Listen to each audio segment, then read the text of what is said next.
Welcome back to Tipping Point. I'm your host, Kara McKinney.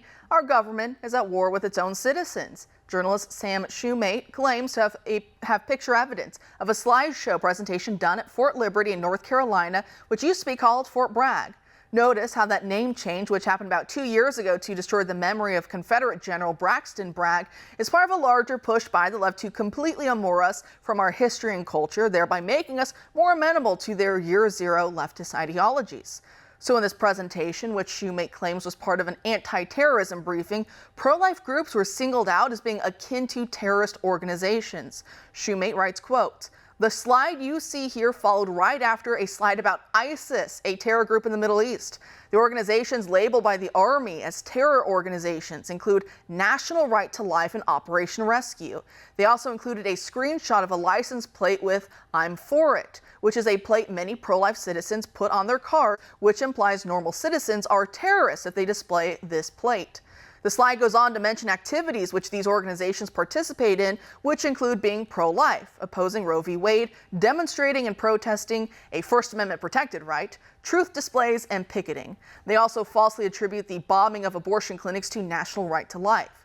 Keep in mind, they're not labeling them as extremist organizations, which would still be crazy, but as terrorist organizations.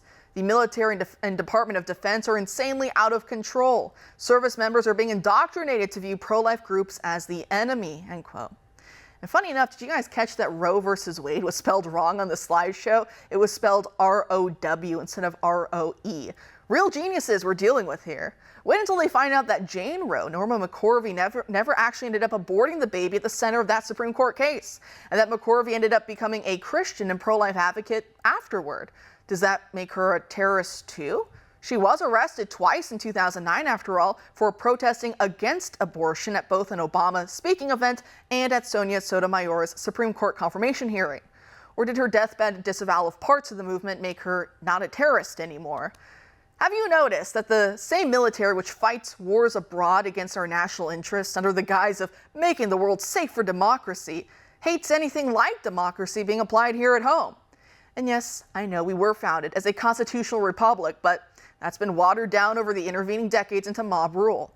And mob rule doesn't have to mean that there is a majority of people oppressing a minority, because the left doesn't outnumber us. But what they do instead is the mob rule of the loudest and most organized and power hungry, subjugating the rest of us who just want to be left alone.